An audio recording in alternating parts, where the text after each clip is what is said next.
ada nikmat batinah, yaitu kepuasan mendapatkan ma'rifatullah. Aku ulang lagi, kepuasan mendapatkan apa?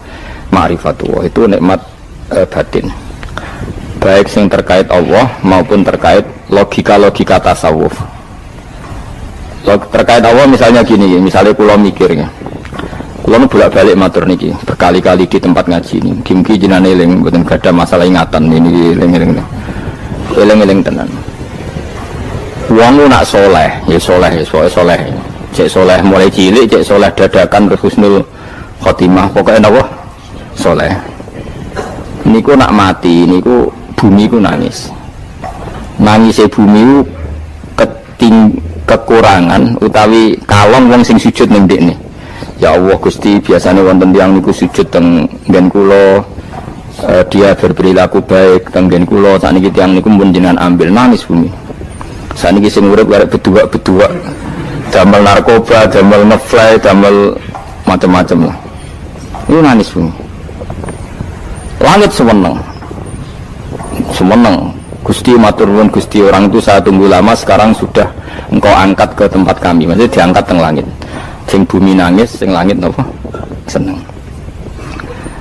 Nah kemudian kita berpikir begini, bumi kok iso nangis piye? Nah itu terserah sampai apa termasuk ulama zahir apa termasuk ulama batin. Kalau ulama zahir mengatakan bumi nangis itu mau kinayatun anil husni, pokoknya pantasnya bumi itu susah, wong kelangan putra terbaiknya. Tapi nak cara ulama-ulama hakikat yang mengenali sekali betapa kudrohnya Allah, betapa kudrohnya Allah itu tidak terbatas, itu yang meyakini bumi nangis itu nangis tenan. Misalnya ngeten kula tak terangno malih ya. Kowe bayangno dadi Nabi Adam, ngrungokno nggih. Kowe bayangno dadi Nabi Adam. Nabi Adam tenan maksudnya. Terus Nabi Adam orang pertama dia tahu betul kalau dia dicipta dari bumi. Dan dia pula tahu betul, beliau tahu kalau dia bisa ngomong, bisa mikir, bisa macam-macam. Terus indukannya beliau itu bumi. Mesti pikiran Nabi Adam, jangan-jangan bumi ini juga bisa berpikir kayak saya. Ini kan materi saya, karena saya dari bumi ini bisa ngomong, bisa melihat macam-macam. Terus bedanya apa manusia mbek napa? Umpama kowe dadi nabi napa? Adam. Orang yang dekat sekali, qoribu ahdin, dekat sekali dengan kesaksian kudroh Allah. Gini ku dekne roh nak materi ini ke bumi, dan dia orang pertama yang urung lali kamane. Tapi ketika sudah ribuan orang, mungkin jutaan orang, lali, seakan-akan bumi itu tidak jenis dari kita. Bumi adalah hal yang berbeda dengan kita. Kita manusia berakal, bumi itu benda mati. Terus kowe katut wong goblok-goblok, bumi itu benda mati. Sajane ya rada kriminal wong Islam muni bumi itu benda mati. Enggak bisa berpikir, yang bisa berpikir hanya manusia. Itu kengawuran-kengawuran yang kita ciptakan sendiri, kita wariskan turun-temurun. Umpama kowe iku dadi ulama, ngomong ngono iku isin. Bumi kok nyekseni kowe sujud, banyu nyekseni mbok pangan, mbok ombe kanggo sujud. Semua itu bersaksi tentang kita. Karena sama tangklep kula, cara melogika gimana? Begini, tak wari cara gampang-gampangan ya. Tak warai tauhid sing kasyaf. Tauhid ini yang dawuh Sayyidina Ali lau kusifal khoto'u mastaqtu yakinan. Umpama somben tutup-tutup iku dibuka, akulah imanku ora tambah mbek pangeran. Karena tren dunia dan akhirat sama. Zaman yang dunia ya Allah ala kulli sehingga kok zaman yang akhirat ya Allah ala kulli sehingga cara Sayyidina Ali somben aku sematilah imanku ora tambah meskipun aku ora swarga neraka. Lah kena napa darah padha wae ning dunia pertunjukan kudratullah, ning akhirat ya pertunjukan kudratullah. Jadi pikirannya Sayyidina Ali seperti itu.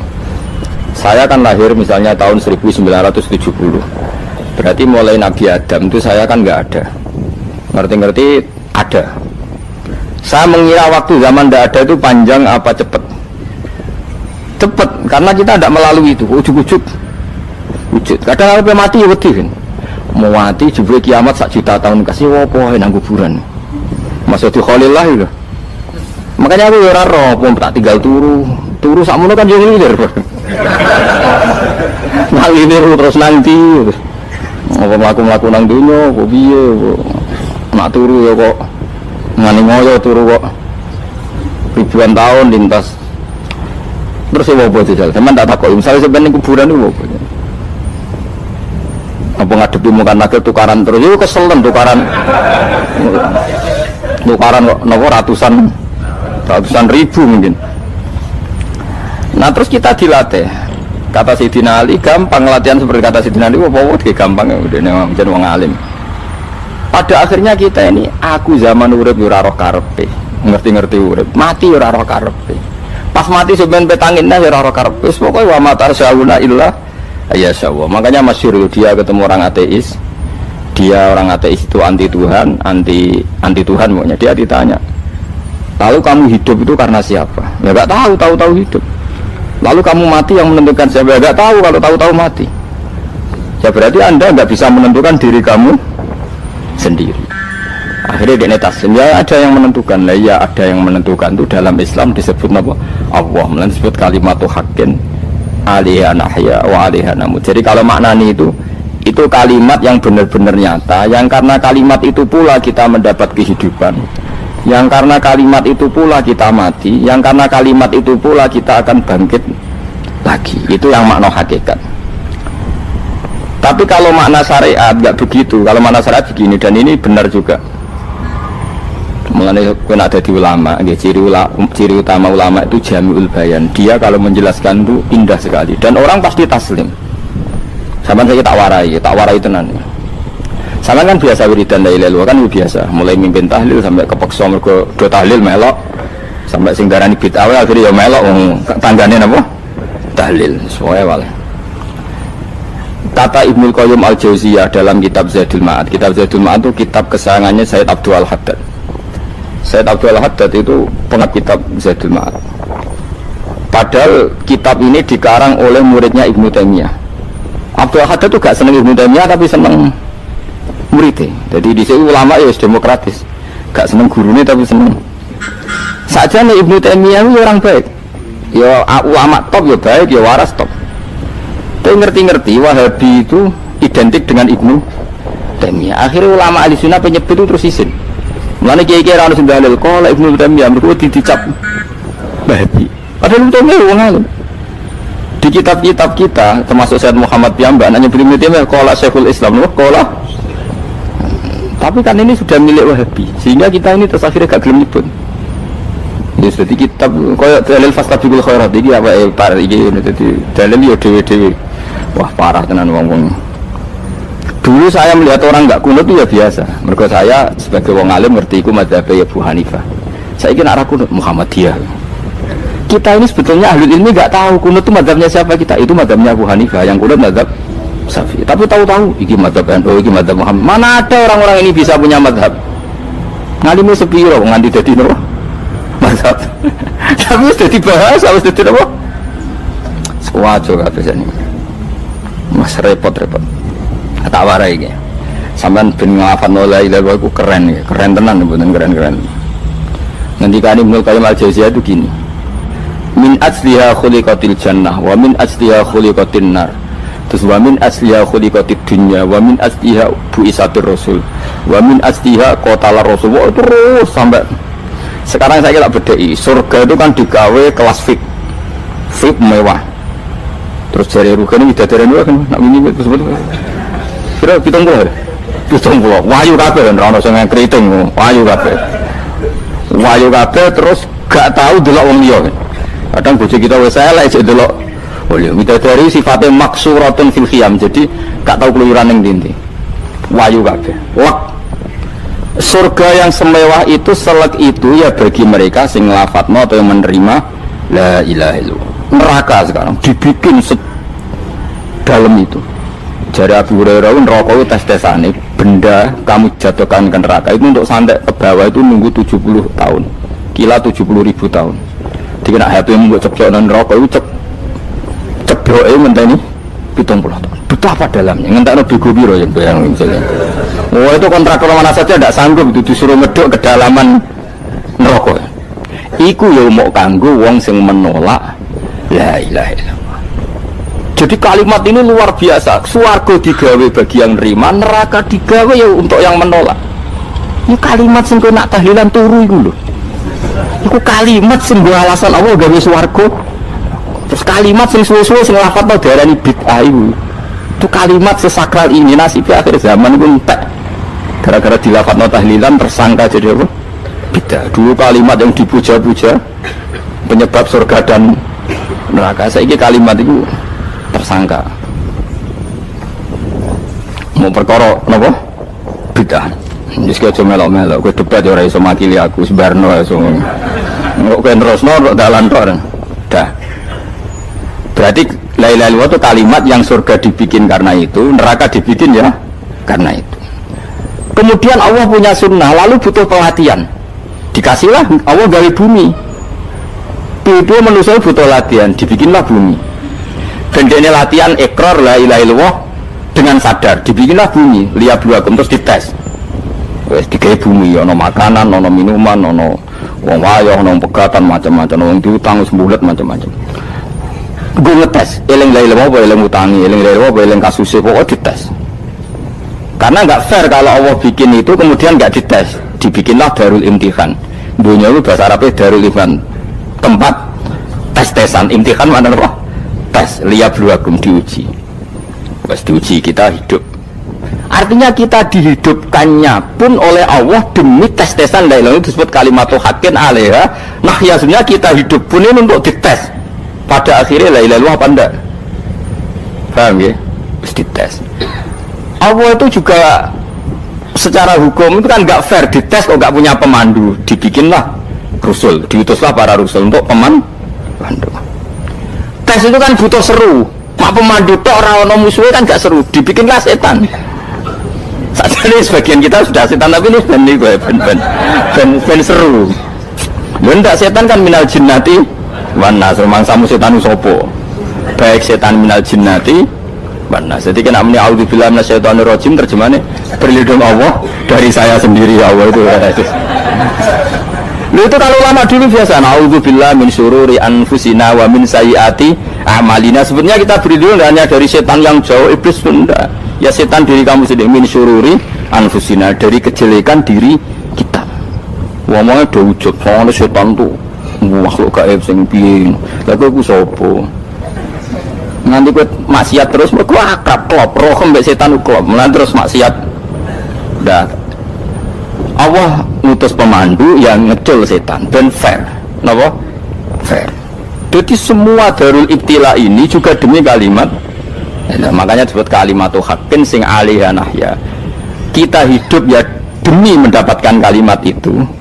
Kita mati nanti ya demi kalimat itu, artinya mati ke neraka ya karena kalimat itu kita menolak atau mengabaikan.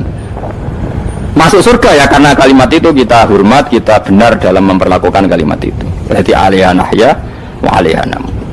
Terus wa alaiha nub'as karuan, kalau kamu termasuk minal aminin ya nub'as minas solihin, kalau minal kafirin ya nub'as minal zalimin. Tapi semua desain dunia ini hanya demi kalimat la ilaha illallah Muhammadur Rasulullah. Nah ini kan penting. Bagaimana mungkin kemudian kalimat sesakral ini, sehebat ini, kemudian ada orang tahlil kamu tidur. Kok iso? Kalau jangga kok iso nang turu? Misalnya kayak mangkel, kalau mangkel sing mimpin Gus, kesuwira barbar. Bagaimana mungkin kalimat yang menyelamatkan Anda kemudian Anda anggap problem? Elek gak? Apalagi kamu anggap ini bid'ah. Nak cara kula oke lah, ndongakno mayit itu gak ono tuntunan Nabi. Tahlilan gak ono tuntunan. Tapi wis muni tok kono tok. Artinya mentuk kono tok ora usah nyerang kalimat, enak kalimat tetap kalimat thayyibah. Soal kowe ora seneng sing tahlil, mergo tiga profesi lah iku wonge wae gedhinge jogeman. Ya saya misalnya, saya kadang nggak cocok sama mubalek karena kadang profesi. Tapi saya tidak pernah anti pengajian, bagaimana itu membawa syiar Islam. Tapi kalau mubalek kadang orang seneng, kadang takut untuk piro. Bareng sangoni sithik kok sumput transportasi ini. Ngono kok mbok senengi iku piye? Tapi kita terus gedeng keliru ku sing gawa syiar Islam. Mana ada pengajian didengar orang banyak tanpa mubalek? Gak iso. Ini iso melepokno barang-barang ra penting jadi penting iso. Ya cara guruku teng sareng ngapain melepok kanggo panggung barang perkara. Tapi kadang ya benar. Yang namanya mudin mubalek ya itu bisa benar bisa salah, tapi kamu nggak boleh gedeng kalimatnya. Pilih kalimat itu kalimat hak. Nah, ini penting kalau utarakan. Sehingga zaman Nabi Sugeng ini rungokno tenan ngaji kula. Zaman Nabi Sugeng ada sahabat Namanya tuh Usamah bin Zaid. Ini sahabat kesayangannya Nabi, hibbu Rasulillah. Usama itu diutus Nabi perang. Ini dengerin ya, diutus perang. Pas perang itu si kafir tadi menggal temannya. Ada yang tangannya putus, kakinya putus. Wah, seorang kafir ini sudah luar biasa. Bacok sana, bacok sini. Ketika terdesak oleh pasukan Usama, kebetulan Usama ini cakap ya, sama beberapa temannya orang Ansor. Orang kafir yang sudah kotoa arjulana wa kotoa aidiana, dia pas terdesak bilang la ilaha illallah. Terus sama Usama tetap ditusuk, dibunuh karena dia berpikir ini qolaha muta'awwidzan, dia melafadzkan kalimat itu hanya berlindung dari pembunuhan. Setelah dilaporkan Nabi itu marah besar. Nabi ngendikan kaifa anta ya Usama bila ilaha illallah idza ja'at bika yaumal qiyamah. Kowe nak ditakoki la ilaha illallah ku piye? Piye wis ngomong la ilaha illallah, tapi sampai ngomong ngoten sakwise ngetoki tangan kula, maksudnya tangan kula tangan kelompok saya, tiga saya. Nabi tetap jawab kaifa bila ilaha illallah idza ja'at bika yaumal qiyamah. Pokoknya Nabi menyoal terus. Sampai menjadi fatwa ijma'nya fuqaha, siapapun yang melafadzkan la ilaha illallah harus kita terima meskipun qolaha muta'awwidzan, meskipun saat melakukan hanya cara zahir berlindung dari kematian, sehingga kita terima. Orang kafir yang 80 tahun kafir melafadzkan la ilaha illallah 1 menit menjadi mukmin. Sampai ada ayat kulil ladzina kafaru iyantahu yufar lahum ma qad salaf. Ini kalimat yang sakral, bahkan kafir yang 80 tahun saja menjadi mukmin hanya karena melafadzkan la ilaha illallah. Mulanya yang ngaji saya, yang senang saya, jangan pernah kamu mengatakan ada bid'ah yang orang bisa jadi kafir. Bagaimana mungkin orang mukmin yang ke kuburan dan melafadzkan la ilaha illallah kamu katakan kafir?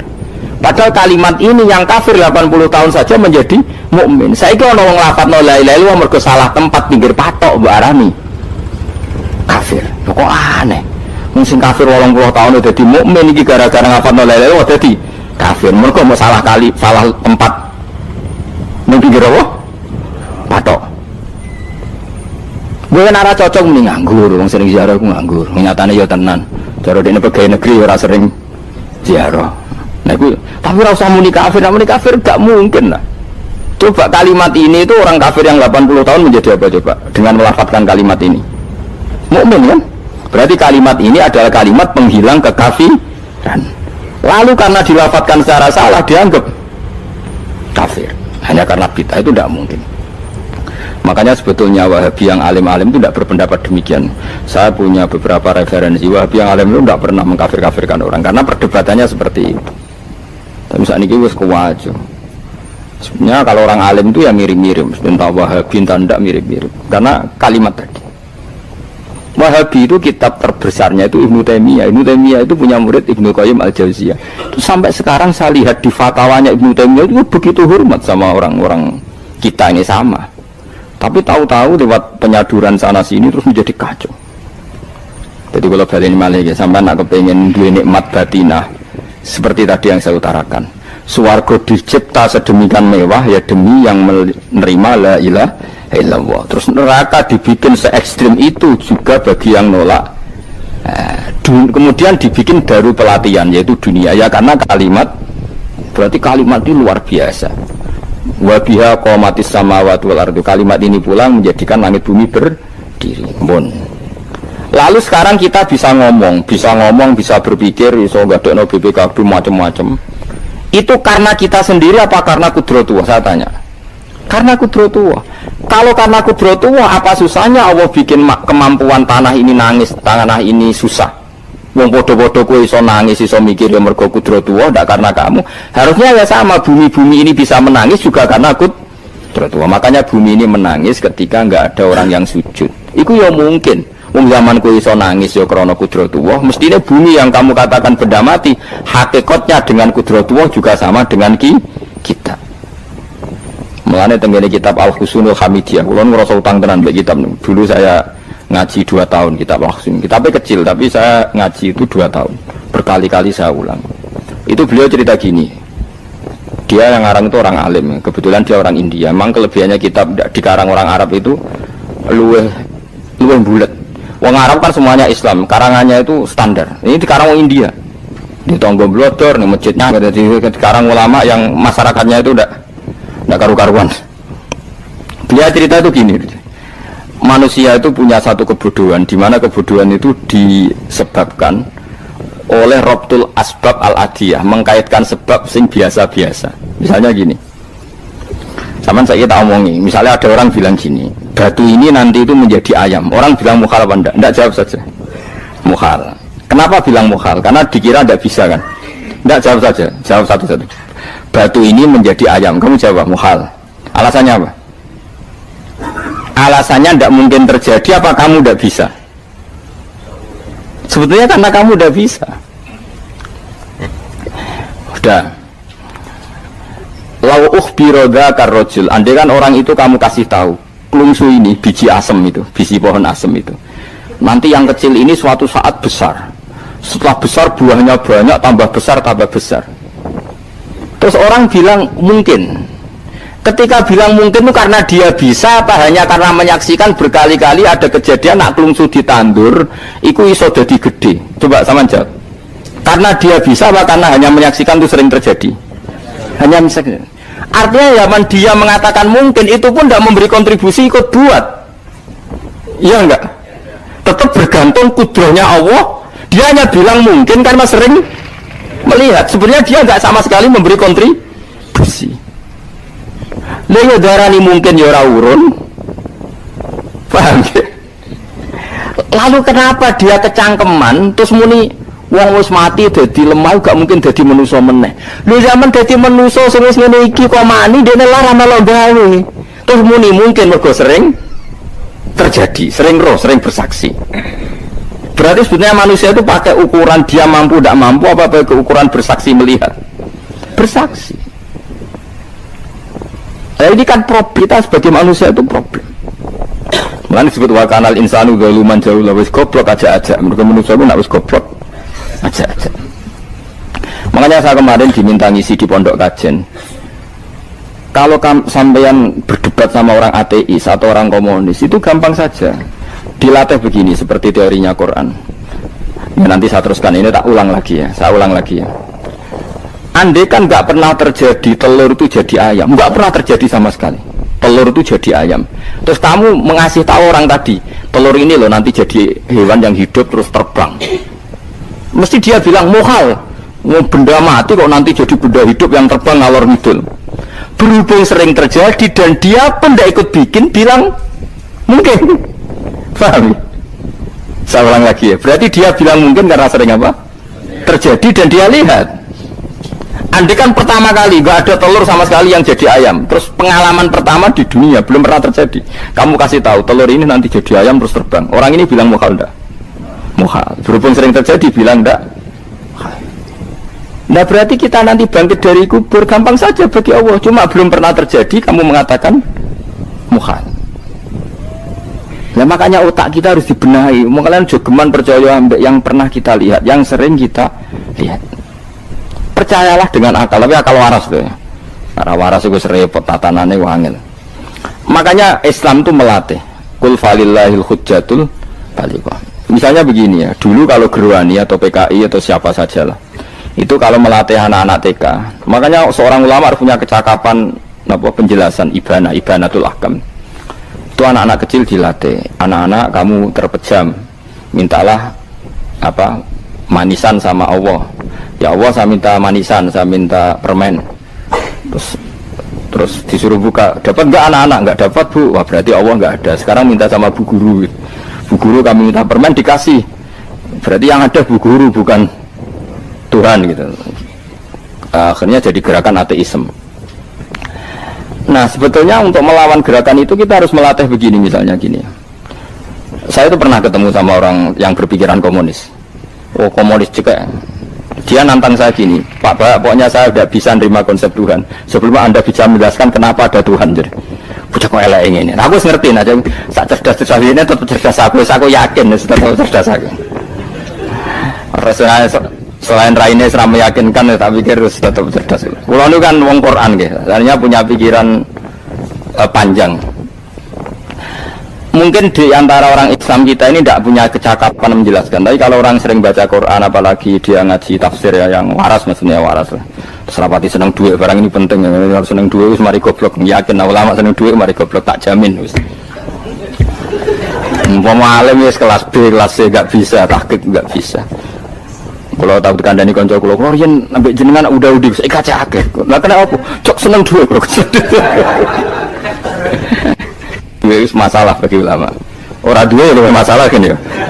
Maksudnya rasa seneng tapi aja terus gak duwe. Sekarang saya tanya, Quran itu melatih kita gini. Quran itu sederhana kalau ngelatih tauhid, tapi orang pasti ingat. Kata Allah gini, enggak apa-apa, saya tidak Tuhan, enggak apa-apa. Kamu yang Tuhan. Tapi buktikan kalau kamu Tuhan. Caranya gini.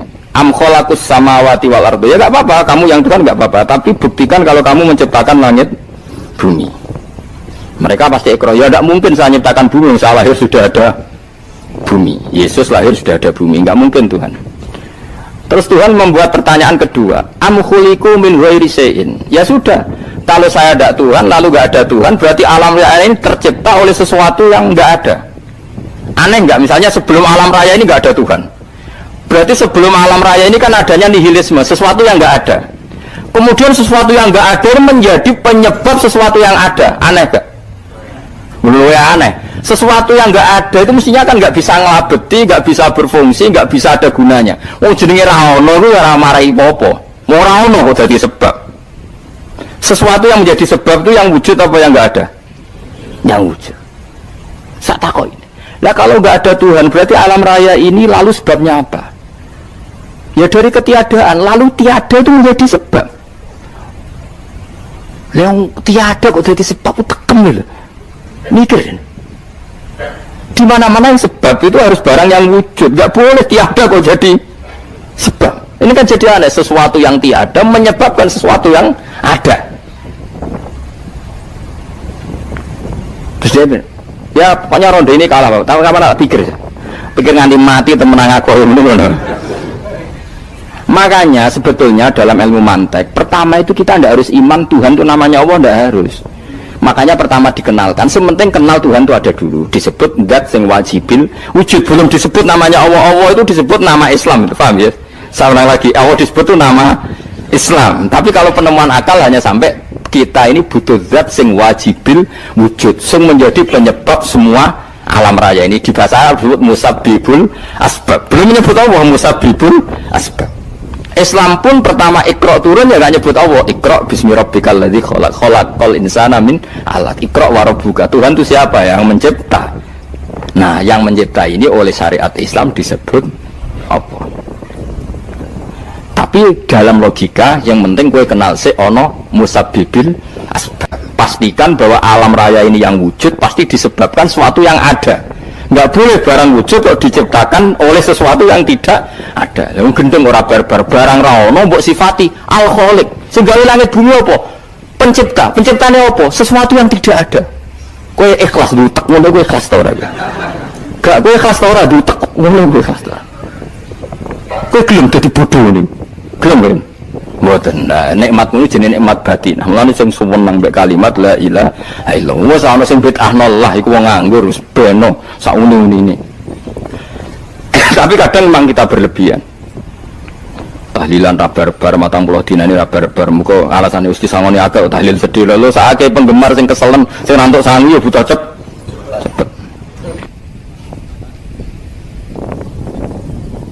Lan cara kula niki penting kula utar nggih. Kowe nek ora cocok tahlilan 40 dina wis ngomong ae kira cocok model harinya. Tapi ki aja menolak kalimat la ilaha illallah iku disifati Kanjeng Nabi kalimat thayyibat. Wong Nabi nyifati thayyibah, kalimat yang suci kok nyifati bid. Tak soal ora cocok wong sebut. Misalnya kamu bilang saja wong mati wis sangu amale lha apa didongakno barang. Nek kowe pengen ndonga ora usah ndonga. Wis ora usah biasa wae. Kula lah mbok dongakno ora seneng. Gak meyakinkan.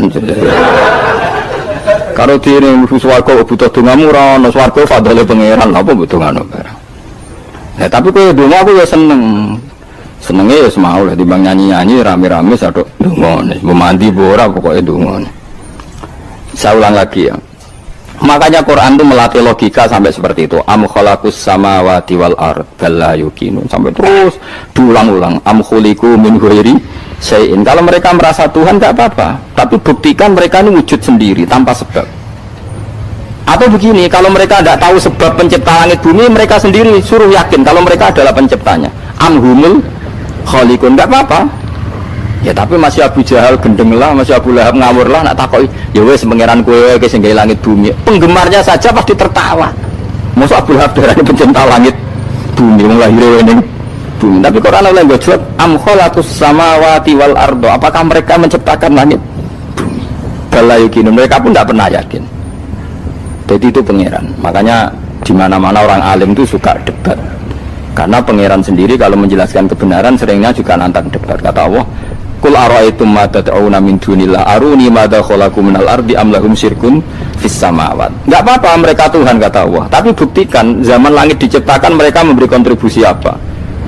Apa urun bego, apa urun cagak, apa piye lah pas aku gawe langit iku dekne urun apa jare am lahum syirkun fis samawat. Misale urun apa lah? Urun tol atau urun apa lah. Itu pangeran. Mereka kan pasti menjawab enggak. Terus itu nih di kitab min qabli hada. Kalau kamu nggak percaya Quran sebagai kitab, nggak apa-apa. Tapi buktikan kamu punya kitab tandingan. Enggak, mereka nggak punya juga. Atau gini, nggak usah Quran, nggak sakralan. Au atharotin min ilmin, atau kajian ilmiah yang membuktikan bahwa Yesus itu Tuhan, atau yang membuktikan bahwa berhala itu Tuhan. In kuntum shodiqin, nggak apa-apa kalau kamu benar, buktikan. Nah itu makanya semua nabi itu punya kecerdasan, karena tadi nabi kadung nantang itu nih di kitab min qabli hada au atharatim min ilmin in kuntum shodiqin. Tapi sekarang orang alim soleh itu jarang. Yang ngono ngerung soleh rapati ngalim, ngerung ngalim biasanya rapati soleh. Lakukan itu masuk rontok-rontok, ya rontok soleh ya rontok, tapi lumayan masih menjaga hujjatullah tadi. Sebab itu ulama dulu mengajarkan Allah itu siapa? Disifati zat sing wajibil wujud. Karena alam ini kadung ada. Kalau alam ini kadung ada, pasti penyebabnya sesuatu yang wujud. Tapi kalau wujudnya mungkin, bahaya. Wong sing gawe wae wujudnya terima mungkin, bisa wujud bisa tidak. Makanya dipermanenkan yang gawe alam ini zat sing wajibil wujud. Sing wujudnya wajib. Wajib itu nggak bisa nggak, pasti wujud. Nah terus kita kenal itu namanya khaliq, itu musabbibil asbab, itu khaliqul asya. Lalu oleh Islam zat yang demikian itu disebut Allah.